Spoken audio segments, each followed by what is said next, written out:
talking about unrelated time travel stuff, I was at the comic shop this past weekend. Haven't been in a comic shop in quite some time. And you and I have talked about Space Ghost, as we talked about on the podcast before. Space Ghost! Yes, yeah. And my inclination was to get Space Ghost, the first collected book for Dynamite. And unfortunately, they were sold out. But he's ordering it for me, but evidently Diamond Distributors is, like, bankrupt? I declare bankruptcy! Yes, I saw a headline just earlier today about... hold on. For anybody out there that doesn't know, Diamond is like the distributor for comic books and services all the standalone shops and most of the major publishers. Now, Space Ghost was Dynamite, and he didn't charge me for my order of it because he wasn't sure if and when it would ever actually arrive. So Diamond has kind of had a stranglehold on the industry for 15 years, 20 years. Yeah, I mean, it's since the 90s. Yeah. And I think a lot of people were unhappy. DC jumped ship a few years ago. But Diamond has been in big trouble for a while. They filed for Chapter 11 bankruptcy. Bankruptcy! A few months ago. And their court documents contain the names, addresses, and contact information for every single one of their vendors. So every comic store, which is like, oh, geez. It's like the information they've gone out of their way to protect the most is now public, out in the open, and other distributors can just snatch it up. And you know, Yeesh. Diamond's days are really numbered. Wow. So far, I think there was some trepidation and definitely some hiccups, because some of these other distributors did not know how to ship comics. You know, just toss them in a box and let them rip. And like, are you serious? My shop kept getting damaged stock after damaged stock after, like, every week. 80% of the books were like damaged, and they were like, we can't even sell these. And it took months for that to start working itself out. There were some real growing pains. But my understanding of it is that this is probably better for everyone. We'll see. Were they just binding the books up in like those plastic straps like they used to do newspapers back during extra, just tossing them from a truck on the sidewalk. Yeah, it's funny. Who cares? They're just funny books. It's the funny books. Being that I couldn't walk out the doors with my Space Ghost comic, I did decide to try and get something out of the Energon universe. And you had talked about the Transformers being really big, and I almost picked that one up, but for some reason, just my proclivity felt more G.I. Joe. Yo, Joe! Sure. So I was kind of waffling between Cobra Commander and Duke, which is the one I wanted to read. Yeah. But is evidently not quite as good and kind of not connected to the bigger story or something, is what he told me. There's a couple things that are pretty important that happen, and I don't want to... It feels kind of like the first Mission Impossible in the sense that... Sets everything up. But... Duke, there was a setup involved, and Duke is kind of on the run now and operating outside the law, and his old comrades are out to get him, that sort of thing. It's really just a huge misunderstanding. Right. As these things typically are. But Duke is very good. Cobra Commander was my favorite. Okay, but so it's Duke is good. They're both really good. Ended up picking up, and here it is right in front of me, Cobra Commander. Nice. Yeah. So, and I don't know if you can tell, but look at I see the Cobra shirt. Yeah. This is my design. I did this myself. Oh, shoot. Yeah. On TeePublic. Anybody that wants to go check out Action Nate at TeePublic. It's the Hiss tank with the Cobra symbol and everything. It's pretty cool stuff. Anyway, so I've got this book here. I started it. I've got, just the first few pages in here of the origin of Cobra Commander. And when I was talking to the owner of the bookstore, I picked it up and I started to flip, right? Because you want to see what the art looks like. I said, you know how to shop for a comic. And he was like, whoa. I'm not sure if you want to do that, because apparently there's some big spoiler reveal in there that I'd be ruining for myself if I started doing any kind of, there's a big reveal in the Cobra Commander series. What I want to ask you is, and anybody that's reading Cobra Commander or the Energon series and doesn't want to hear it, spoiler alert, I'm going to throw a buzzer in here right now.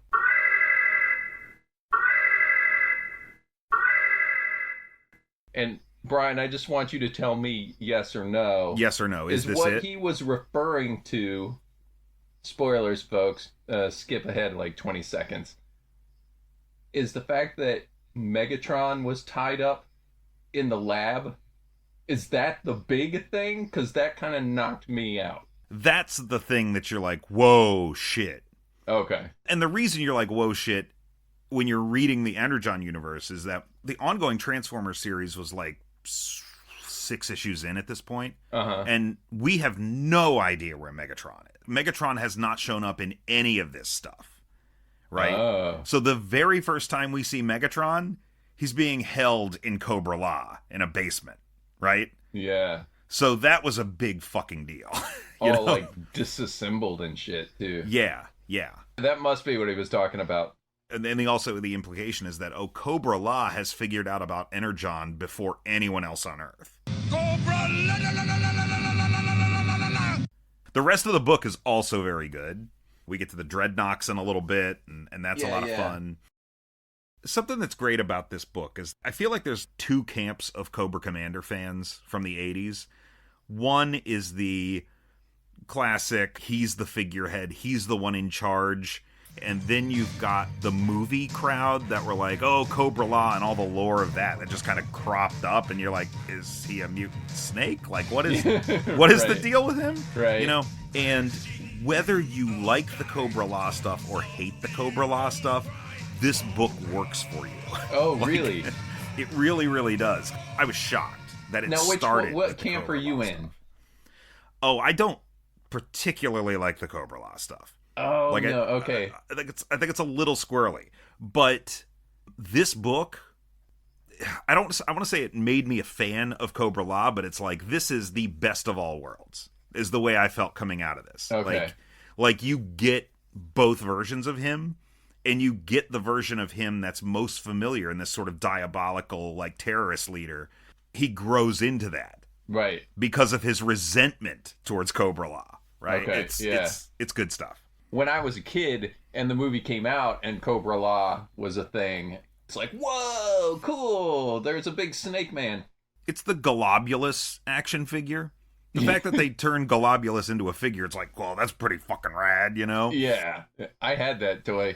Yeah. But as I got older and had nostalgia for it, the Cobra La stuff wasn't my jam. Really. It reeks of toy line desperation. Like, we got to pump some juice into this. Sales are starting to flag, so let's really do something weird. Yeah, and it wasn't really like a sci-fi show before. It was just like Army Men.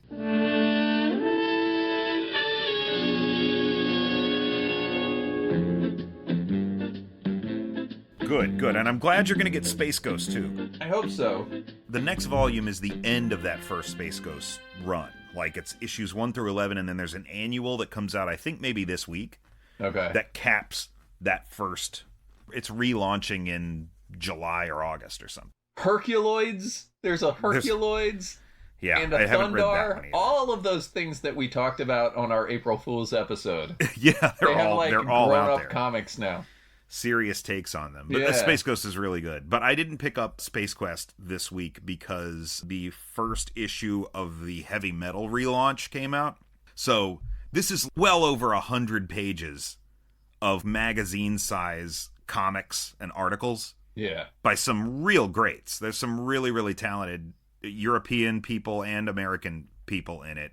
And it's a quarterly magazine that's coming out now. So I was like, okay, quarterly, and it's $14.99. And I was like, okay. Yeah. That's going to be it for me.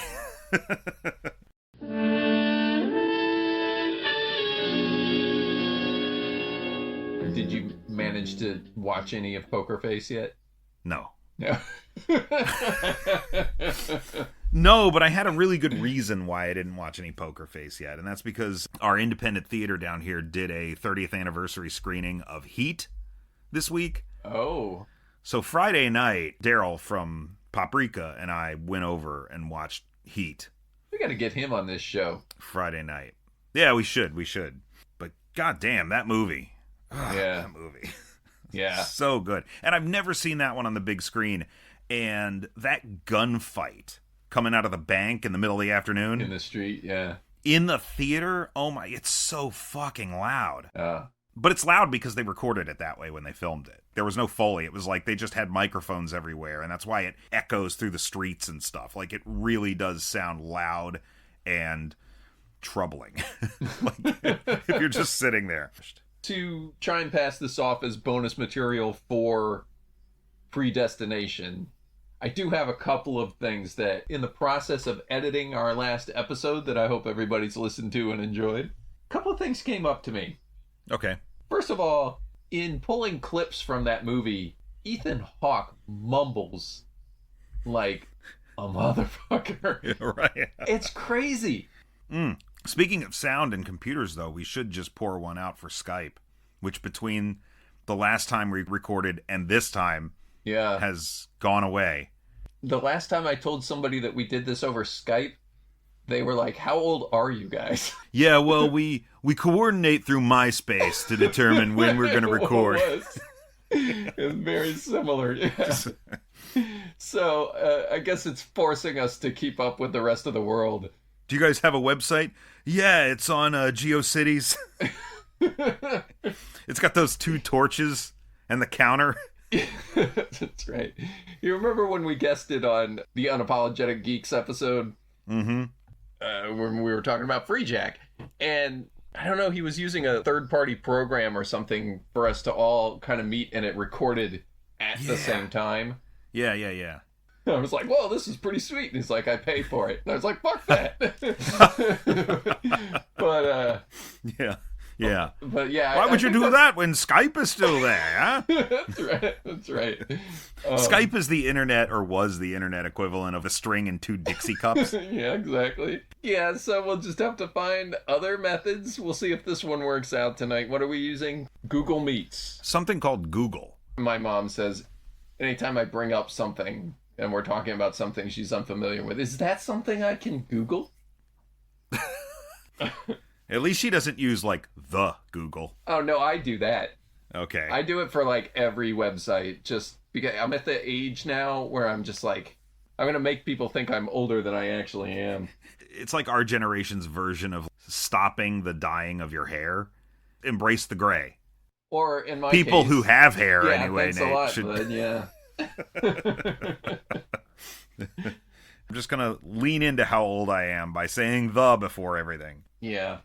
Well, listen, the other thing that I wanted to say, and this is the only topic, we'll see if we actually get something out of this.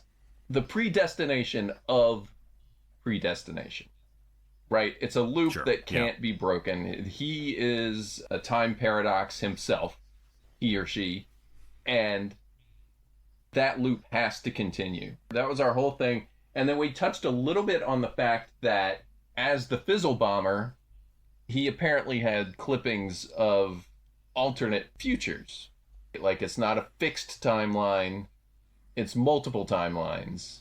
But he's the only thing that's fixed within it. But he's the only loop, right? So yeah, he and Robertson have taken such control over making sure that that loop continues. Mm-hmm. What is the likelihood that someone else could end up messing up that loop? Just because they make the same decisions over and over each time, as they go through this loop, why couldn't the head of the orphanage make some decision that messes up the whole thing? Oh, I see what you're saying. Like, just the incidental people that they come into contact with over the years. Yeah, maybe one of those fights that she gets in as a kid. If for some reason there's a change in the timeline that forces them to make a change where she gets shipped off to another school. The question is, if we have proof that not only can history be changed, but that there are relics of altered histories, right? Mm-hmm. But the predestination loop is what it is. So if anybody altered history within the span of that loop, what's to say that wouldn't have an impact on the headmaster of the orphanage? Right. The girl that runs the relic shop. What do you fucking call those things? Antiques shop. The relic shop. You really are feeling old, aren't you? Oh, yeah. I went to my local relic shop today. I phoned them up and said, ahoy hoy. Yeah, I mean, in sort of like that, or even just, you know, he makes a change that prevents the headmistress of the orphanage to show up to work one day. Like, maybe she doesn't show up, or maybe she doesn't get that job, and then she's not the headmistress, and then the person that is makes all these other different decisions for Jane. It just seems like there's so many variables that character comes into contact with that it doesn't seem like one thing can be predestined if other things can change. Right? I see what you're saying. Yeah. It just makes me think that if that's going to be the case, then everything is predestined. Like you can't change anything. Yeah. Yeah, I don't know. Again, the movie implies a couple times, without really showing any of it, that this agency is functioning beyond the scope and parameters of what we're privy to see. You know, like all we see is the loop itself. And Robertson's pretty dogged preservation of that loop. Right. But I think given what we know in the movie, we just have to assume that everyone that Jane or John or the bartender, anybody ever came in contact with, was not going to be impacted by any of these other events happening. Whether that's part of their mission. That seems like a lot to juggle. That's a lot to try and control. That's kind of what it has to be, I think, because the whole purpose of the Bureau is to change things. So, right. But here's one thing. Yeah, this has to continue. So, yeah, it's not necessarily predestined. They have to force it to be, right? Yeah, and I guess 50% of it is the fact that every major milestone in Jane, John, their lives is determined by a version of them. The major turning points are all driven by Jane, John, bartender, Fizzlebomber themselves, right? Right. And the other part of it is just that human nature is going to take its course. Once you're put into a specific situation, the odds of what you would do altering at that stage in your life are virtually non-existent, right? So it's like they have these impacts at these benchmark times, but then like the fights at school and things like that, these things were just always going to happen the way they happened. You think? You never been just 50-50 on something? I subscribe to the William Shatner perspective of life. No regrets? Yeah, basically, the decision you made was the decision you felt was best at the time you made it. And reading farther into that, nothing would necessarily change. Without the perspective of knowing what's to come, nothing is going to change. The same decisions are going to be made. And that's why the agency exists, because they're the only ones with that foresight, right? They can enact those changes. But if you were to rewind your life and let it play through again, just as it did the first time, knowing nothing about what was to come or what was going to happen afterwards. Yeah, I was going to say, don't make me watch this again. You'd end up in the exact same spot, right? Like, I don't know. I think about my life sometimes, and like there are big points, and I think probably in everybody's life where you're like, man, I could have done this, I could have done that. Yeah. I could have made a move on Bryce Dallas Howard at one point, and I didn't. That would never happen. That's a great example of I could relive that moment in my life 1 billion times. The same outcome. Never happen. The same outcome. Is this before or after Amazing Spider-Man? This was before everything. Yeah, you might have shared that story, actually. What is it? You went to school with her or somebody did? No. It wasn't anything like that. I wish. No, she came to the movie theater with Ron Howard one night. That's like right. They were in town visiting, and they came into the theater to watch Miracle. Yeah. That Kurt Russell hockey movie. Right. And Ron Howard was like, I always like to keep up with what Kurt's doing, you know? Yeah, and, right. Like, that's cool. But yeah, the whole family was there. And I was like, who is this? You know, like, not saying that out loud, but obviously. And you took her hand softly and kissed her knuckles. Bryce Dallas. I understand you were named after the place you were conceived. Is that right? Okay. Well, it's a bonus episode, and I want to try Spoiled Tomatoes again. Okay, all right. You didn't look at the tomato score for this movie, right? I haven't looked. No, I deliberately don't look at all. Okay, good. No. At this point, it's like, even if I think, oh, I should check that out, I'm like, no, don't do it, because we're going to do that. All right, so one of the things that we've been struggling with these episodes, I think, is the scoring system we had some issue with. I feel like. It seems tough. Seems very hard. Tough and short of points. So I have modified it a little bit. Okay. First, I wanted to kind of throw in there a little 1-point question of whether you believe it to be certified fresh or not. Oh, yes. Yeah. 100%. Right. 100% certified fresh this one. Okay. Well, to be certified fresh, you have to have a score of, what is it, over 79? I don't know what it is. I don't know. Like the actual certified thing, I think it might even have to be in the 90s. Yeah, I don't know. I'm not sure. But unrelated to the specific subject anyway. at hand tonight, I figure that'd be worth a point. Certified yes or no? Right? This is driven to give far more points. Okay. The audience score versus critic score. That would be a 2-point option. So you get 2 points if you get that right. Okay, and if you're within 10 percentage points, like you're in the 30s, the 40s, the 50s, and you're correct, you get 5 points. 5 points for being in the 10s. If you're within those 3 percentage points of the actual number, 10 points. If you nail it on the head, 20 points. Ooh.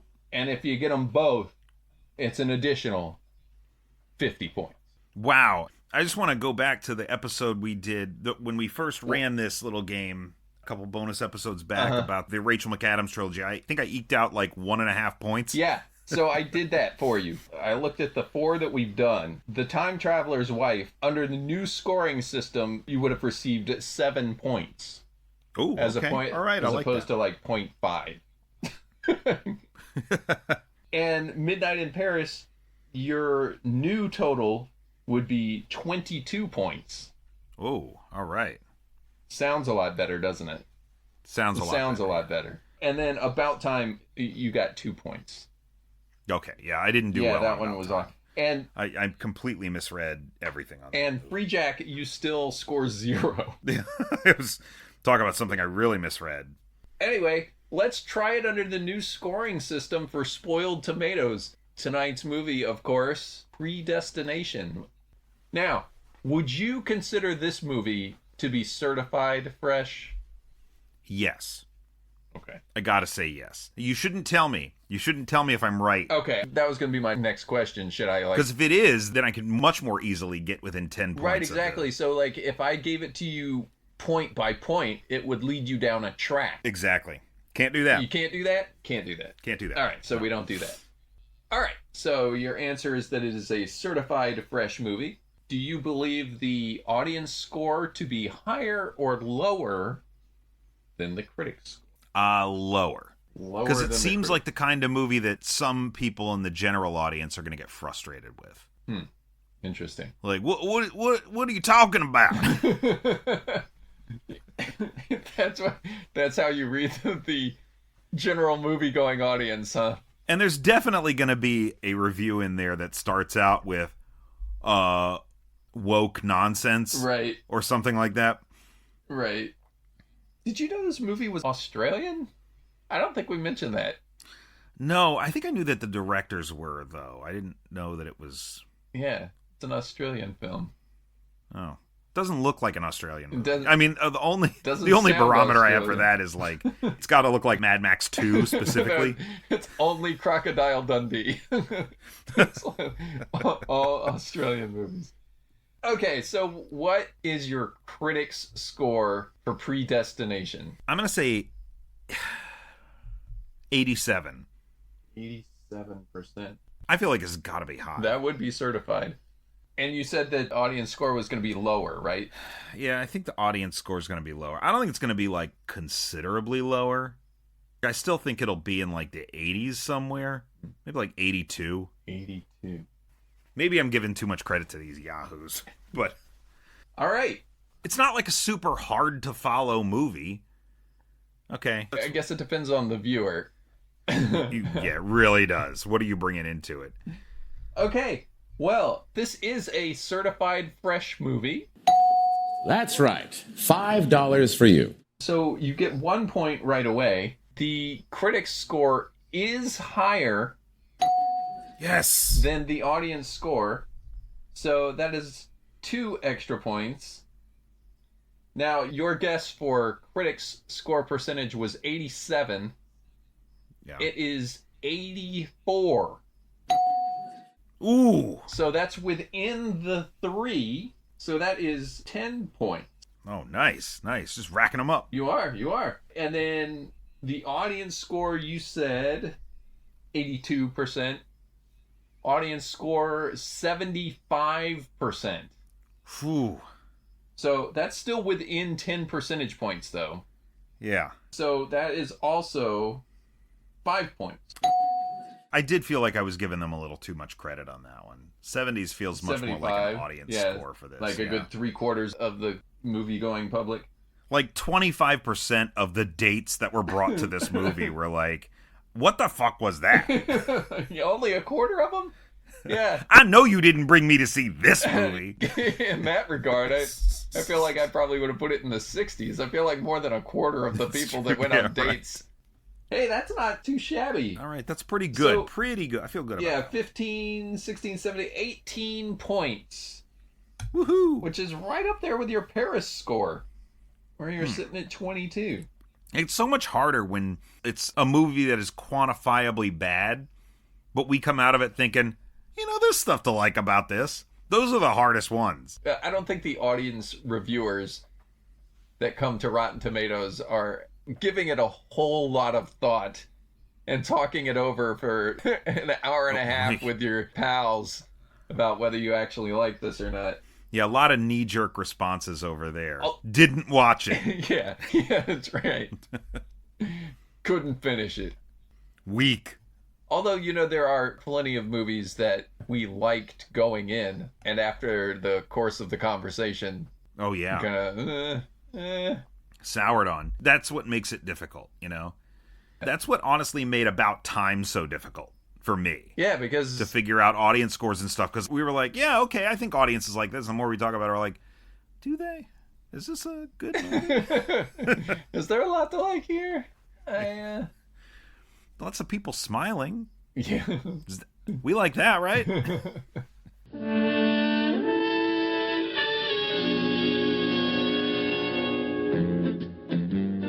Okay, so as is customary with Spoiled Tomatoes, let's find some audience reviews on Rotten Tomatoes. I did scroll through this a little bit, and surprisingly, the ones that have the lower scores are talking about how predictable it is. Oh, that's that's interesting, because, I told you, about halfway through the movie, I thought I cracked the code. Yeah, but you were also working with a pencil and paper. That's all. I was taking copious notes. At that point, I had taken 5 pages of notes. I, on the other hand, fell hook, line, and sinker for the entire thing. So... My question to these guys would be, at what point did you feel like it was predictable? Yeah. Because it's like, I think you can figure a lot of it out, but it really does take until the last third of the movie for it to all start clicking into place. And then the Fizzle Bomber just kind of goes away for a while. Yeah. Right? Yeah. So... Well, in looking at this, if you were going to ask Limpieza T. Limpieza? Interesting name. Yeah, Limpieza. Limpieza. 1/2 star. Worst waste of time of my life. Well narrated, but try talking about paradoxes in a less snob way next time. Okay. I don't think there's anything highbrow about this movie. Not particularly snobby about it. It's weird. This is a weird review. This strikes me as a guy who wouldn't have been happy with anything. Because it's like, as heady time travel sci-fi goes, it's about as pedestrian as you can get. It's just taking these sort of rote concepts and cranking them up to 11. Like, okay, yeah, what if you were your own grandfather? I got a better one for you. What if you were your whole family? These go to 11. Here's an interesting one right underneath it. 2.5 stars by MJ. It was entertaining, but revolved around idiotic time travel paradox logic. Well, yeah. That's what we came here for. That's like complaining because a Fast and a Furious movie had cars in it. But what's real is family. Yeah. Too many cars. I wish I knew what they meant by idiotic.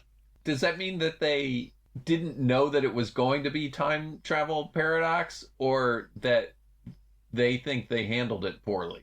I don't think there's a way you can say they handled it poorly. No, certainly not. I mean, I guess somebody could say that. Maybe somebody just did. Somebody like Philip H., who says 1/2 star. Oof. Predictable. And knew from the first couple of scenes exactly where everything was going. Just a really dumb concept. Oh, no. Okay. All right, Philip. Yeah, Philip. That's fine. Philip Marlowe over here. Yeah. Knew exactly what was going on from the very first scene. I don't buy that for a second. Hey, didn't we read a review from Goran M? That sounds familiar. It does sound familiar. I've got another one here. That's what I was going to say. If we got a couple guys that are always writing reviews, or see one that we really like, we need to click on their profile and see what else they've watched and reviewed. Well, we'll look at Goran here in a second, but it's funny because right above Goran, John P. gives it 1/2 stars and says, got to be the worst movie I've ever seen. The real-time dilemma here is how to salvage the time you wasted. All right. That's a pretty good line. And then Goran, right underneath it, says, the second worst movie I've ever seen. It's not a competition, guys. That's right. All right, so what movie has Goran seen that John hasn't seen? Yeah, John needs to show Goran whatever movie was the... all right, How Goran, could this, that just tells me you haven't seen enough movies. You don't have to like this movie. Oh my gosh. But, the worst movie you've ever seen? Wow. Okay, so I clicked on Goran. They can't all be 1/2 stars. They are largely 1/2 stars, all of these. Alien Romulus, he gave a 1/2 star. Jeez, no, that was good. Thanksgiving, okay, 1/2 star. Oh, dude. Okay, I think just on general principle, we're gonna have to stop reading Goran M's. Is Goran a troll? He gave Leave the World Behind, which I don't know. Do you know the movie Leave the World Behind? He gave that one 5 stars, whatever that is. But here's the kicker. Mr. Goran here gave Spider-Man Across the Spider-Verse 1/2 star. Well, okay. All right, Goran. No. Forget it. Yeah, I think maybe we're just going to not... I don't think we're going to read from him again anyway. Yeah, there's no other time travel stuff here, but... I mean, Across the Spider-Verse is in the 90s with everybody. Sure. I mean, it's undeniably fantastic. Undeniably fantastic. Like, it's one of those movies where if you don't like it, you're the problem. Yeah, that's on you, man. Yeah. Xavier Amato gave it 1/2 star. It's a silly film trying to be too clever. It's a silly film. That's fair. Is it? No, none of these are fair. Oh, okay. I question the judgment of all of these people. To be fair, I'm reading the ones that are clearly, I'm trying to... There's a lot of good ones, obviously, because it was, 70... 75%, yeah. And Pamela A. One of the major plot twists was obvious in the first scene. By the time the barkeep is having a conversation with the patron in the bar, the acting felt really flat, and I was 99% sure who the patron would turn out to be, so I skipped way ahead to the scene when the barkeep travels with the baby. I missed most of the movie by this point, and had no idea how he had even come in contact with said baby, but it was obvious who the baby was. And seeing the patron with his girlfriend was strange, given the resemblance. So you missed John and Jane's whole story. And so you were like, oh, well, that guy's obviously him. And then you missed all the other stuff. Yeah. That's remarkable. Oh, my God. Seeing the patron with his girlfriend was strange, given the resemblance. Parentheses, was the audience really not supposed to know that twist, or did I miss the part where the audience was in on it? I hope the latter. While the premise of the biggest reveal was definitely interesting, it could have been delivered better. All right, Pamela. Yeah. You're the one who skipped through half the movie and still felt compelled to leave a 1.5-star review because you had it figured out from the first scene. Where did we go wrong? As a culture, as a species, where did we lose our way? It's not hard to watch a movie, Pamela. Well, maybe she had TikTok running on her phone or something. Like, the point of Knocked Up isn't that they're going to get together at the end. The point is the jokes. I'm pregnant. Off. What? What? I'm pregnant?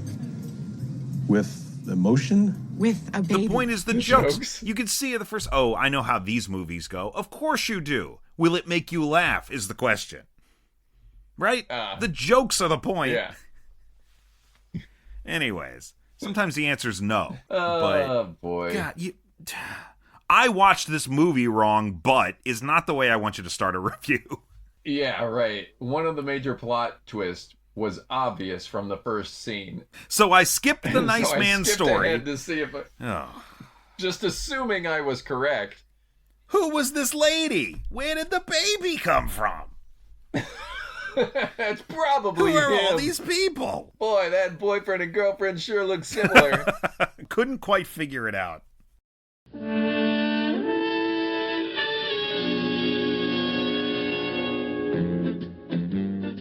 Whew.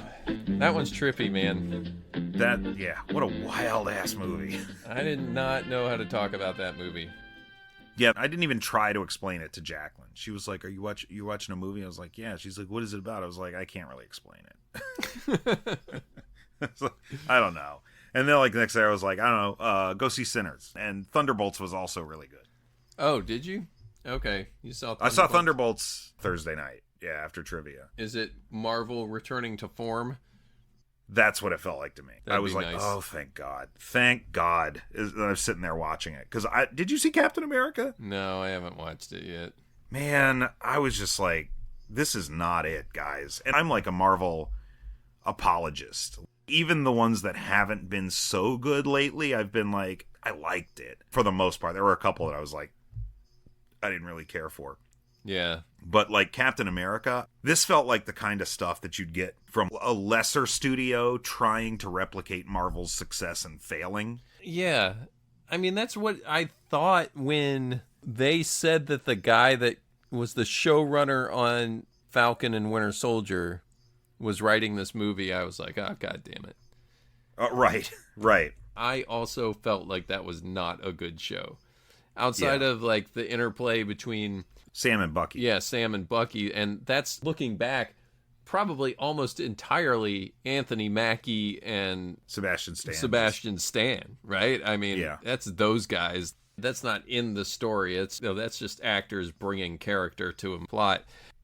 Yeah. That's not a good show. It's convoluted. It's overbearing with its messaging. And in between, it's boring. Yeah. The one thing it did give us was that scene where Baron Zemo danced in that nightclub. Yeah, okay, if that's what you're looking for. It gave us that. Like I said, the best thing in that movie, I think, is the scene on the boat where it's just him and Bucky kind of hanging out. Oh, yeah. And they're doing buddy stuff. That was pretty cool. Yeah, but that was good. All the stuff that I like, Captain America was what I loved about the Marvel Universe. It was like Captain America and the rest of them. You know, the last time I was in Germany and saw a man standing above everybody else, we ended up disagreeing. The soldier. A man out of time. I'm not the one who's out of time. Yep. For me. No, I'm with you on that. That's what Brave New World was such a downer for me, because I was like, God, this was my favorite micro franchise within these movies. Yeah. Well, now look at us. But Thunderbolts is legitimately really good. Yeah. So that's good. That's good to hear.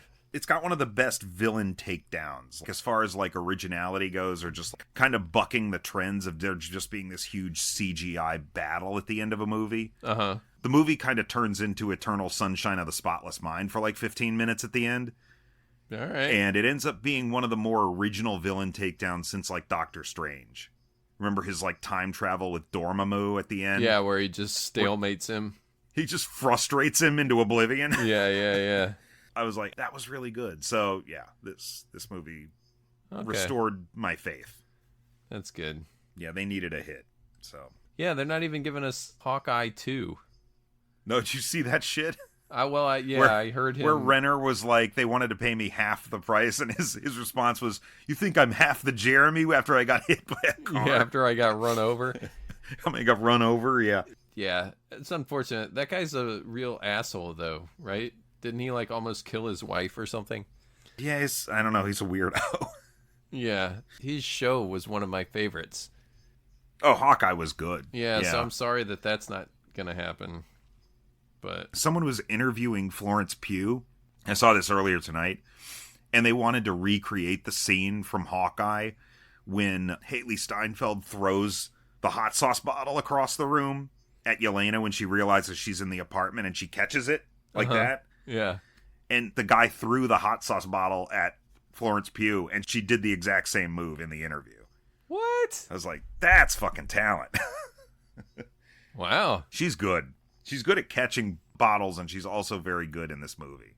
Yeah. The MCU doesn't deserve Florence Pugh. I will say that. She's good. Did you ever see her wrestling movie?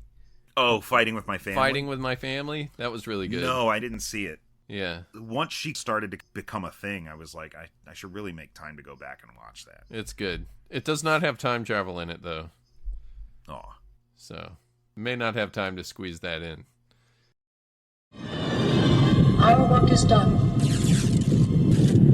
I move we adjourn.